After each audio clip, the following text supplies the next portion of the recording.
పల్లెనేని విశ్వేశ్వరరావు. రాజకీయ పార్టీలు ఎప్పుడు కూడా గెలుపు కోసమే ప్రయత్నం చేస్తూ ఉంటాయి. అందుకోసం ఎలాంటి నిర్ణయాలు తీసుకోవాలి, ఎలాంటి ప్రకటనలు చేయాలి, ఓటర్లను ఏ విధంగా ఆకట్టుకోవాలి అనేది ఒక స్ట్రాటజీ. ఇప్పుడు ఢిల్లీలో జరుగుతున్నటువంటి అసెంబ్లీ ఎన్నికల సందర్భంగా బీజేపీ, కాంగ్రెస్, ఆప్ ప్రధానమైనటువంటి పార్టీలు, ఈ మూడు పార్టీలు ఒకదానికి మించి మరొకటి ఉచితాలను ప్రకటిస్తూ ఉన్నాయి. దాంట్లో భాగంగానే కేజ్రీవాల్ తాజాగా ప్రకటించినటువంటి ఒక హామీని కనుక చూస్తే, అద్దెదారులు ఎవరైతే ఉంటారో అద్దెకు ఉండేటువంటి వాళ్ళు ఇళ్లలో వాళ్ళకి ఉచిత విద్యుత్తు, ఉచిత మంచినీళ్ళు, ఇవి రెండు ఉచితంగా ఇస్తానని చెప్పి ఆయన అనౌన్స్ చేశారు. ఈ అనౌన్స్మెంట్ వెనుక లాజిక్ లేకపోలేదు. ఖచ్చితంగా ఒక సర్వే చేసిన తర్వాత పక్కాగా ఆప్ అధినేత కేజ్రీవాల్ చేసినటువంటి ప్రకటన కింద మనం భావించడానికి అవకాశం ఉంది. ఎందుకంటే ఏ నగరాల్లో అయినా సరే, ఢిల్లీలో కానీ, బెంగళూరులో కానీ, హైదరాబాద్లో కానీ, అలాగే ముంబైలో కానీ, ఇట్లా కాస్మోపాలిటన్ సిటీస్లో అద్దెకు ఉండేటువంటి వాళ్ళే ఎక్కువ ఉంటారు ఓనర్ల కంటే కూడా. ఓనర్ల సంఖ్య తక్కువ ఉంటుంది, అద్దెకు ఉండేటువంటి వాళ్ళ సంఖ్య ఎక్కువగా ఉంటుంది. ఆ విషయాన్ని సర్వే రూపంలో గమనించాడు కేజ్రీవాల్. అద్దెకు ఉండేటువంటి వాళ్ళు ఓటర్లుగా ఎక్కువ ఉన్నారు ఓనర్ల కంటే కూడా. ఒకవేళ ఓనర్లకి ఓటు ఉన్నప్పటికీ వాళ్ళు క్యూ లైన్లోకి వచ్చి వేసేటువంటి వాళ్ళు తక్కువ అనేటువంటి విషయాన్ని కూడా కేజ్రీవాల్ తన సర్వేలో అభిప్రాయపడి ఉండవచ్చు.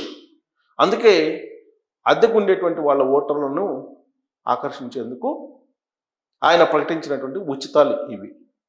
సహజంగా ఆయన ఉచితాల మీదనే ఎలక్షన్స్ని లీడ్ చేస్తూ ఉంటారు. ఇప్పుడు వరుసగా 3 సార్లు గెలిచారు. 4వసారి ఆపును అధికారంలోకి తీసుకురావడానికి ప్రయత్నం చేస్తూ ఉన్నారు.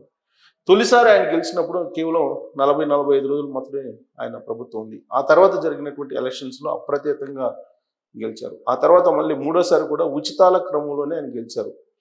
విద్య, వైద్యం ఇవి ఆయన ఉచితంగా అందించేటువంటి ప్రయత్నం చేశారు. దాంట్లో చాలా వరకు కూడా సక్సెస్ అయ్యారు.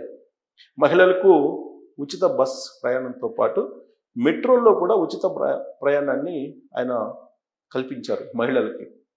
ఇటీవల కాలంలో స్టూడెంట్స్కి కూడా ఆయన ఉచిత మెట్రో ప్రయాణాన్ని కల్పించేటువంటి కార్యక్రమానికి, అలాంటి పథకానికి కూడా శ్రీకారం చుట్టారు.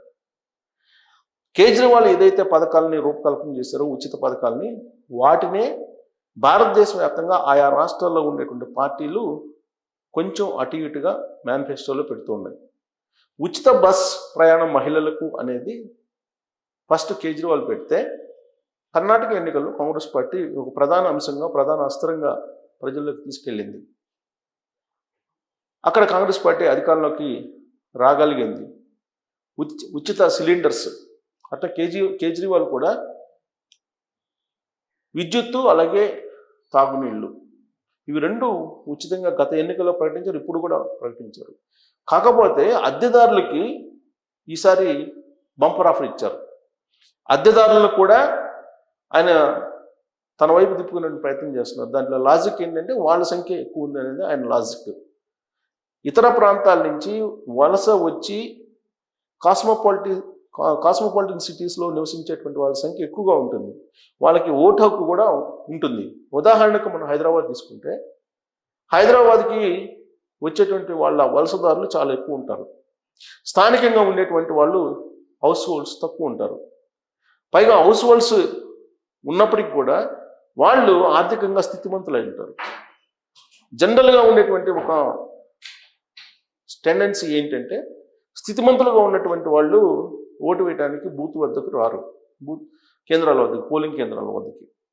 అది హైదరాబాద్లో కూడా మనం చూసాం. ఇటీవల జరిగినటువంటి లోక్సభ ఎన్నికల్లో కానీ, అంతకుముందు జరిగిన అసెంబ్లీ ఎన్నికల్లో కానీ, తెలంగాణ వ్యాప్తంగా మనం కనుక ఈ టెండెన్సీని కనుక వర్తింపజేస్తే, రూరల్ ప్రాంతాల్లో ఎక్కువ ఓట్ బ్యాంక్ అయితే, సిటీస్లో, ప్రధానంగా హైదరాబాద్ లాంటి సిటీస్లో 40%కి దాటలేదు, 50% లోపలే ఉంది.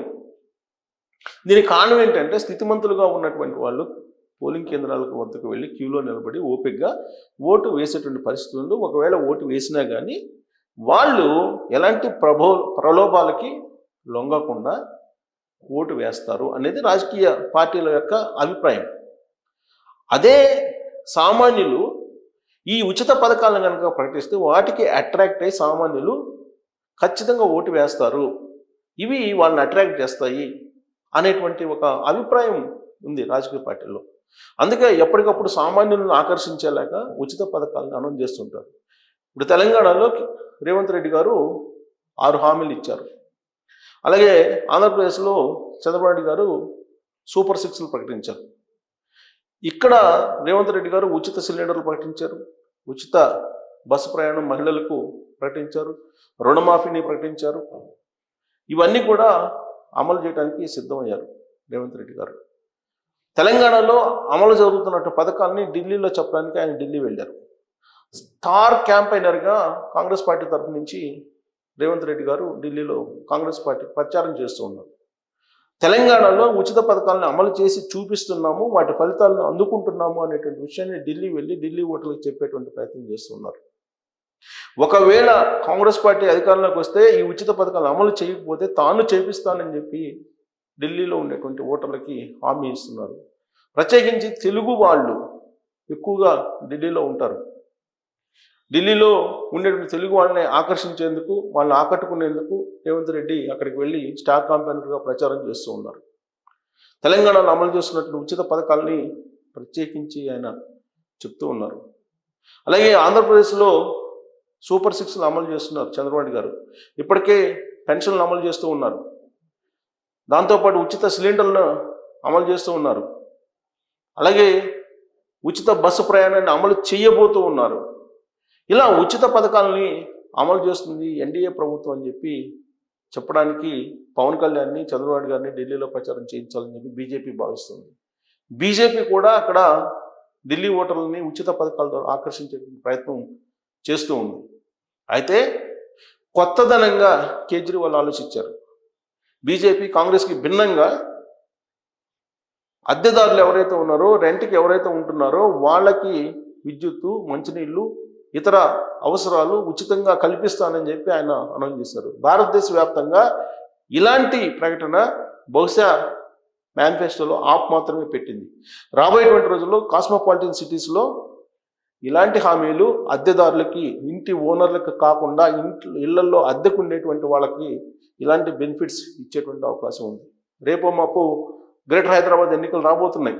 ఈ గ్రేటర్ హైదరాబాద్ ఎన్నికల్లో అద్దెదారులకు, అద్దెకుంటున్నటువంటి వాళ్ళకి ఖచ్చితంగా ఈ విద్యుత్తు, అలాగే మంచినీళ్ళు లాంటి ఉచిత పథకాలని కాంగ్రెస్ పార్టీ అనౌన్స్ చేసేటువంటి అవకాశం ఉంటుంది. ఎందుకంటే ఢిల్లీలో ఆప్ కనుక విజయం సాధించడమో, లేదంటే ఈ ఉచిత పథకాల వల్ల రెంట్కు ఉండేటువంటి వాళ్ళు కనుక మూకుమ్మడిగా ఓటు వేస్తే ఆప్ మళ్ళీ 4వ సారి అధికారంలోకి వచ్చేటువంటి అవకాశం ఉంది. అదే జరిగితే కాంగ్రెస్ పార్టీ రాబోయేటువంటి రోజుల్లో గ్రేటర్ హైదరాబాద్ ఎన్నికల్లో రెంట్కు ఉండేటువంటి వాళ్ళకి విద్యుత్తు, మంచినీళ్ళు ఫ్రీ అని చెప్పి అనౌన్స్ చేసేటువంటి అవకాశం కూడా లేకపోలేదు. సో గతంలో ఉచిత బస్, అలాగే ఉచిత సిలిండర్లని కేజ్రీవాల్ నుంచి అటు కూటమి ప్రభుత్వం కానీ ఏపీలో, ఇటు కాంగ్రెస్ ప్రభుత్వం కానీ కర్ణాటకలో కానీ తెలంగాణలో కానీ ఉచిత పథకాలను తీసుకొచ్చుకున్నారు అనేటువంటి ప్రచారం ఉంది. బట్ రాబోయేటువంటి రోజుల్లో ఈ కొత్త వరవడిని కూడా మనం చూసే అవకాశం ఉందని చెప్పి భావించడానికి ఛాన్సెస్ ఉన్నాయి. మరి మీరేమంటారు? Thank you very much.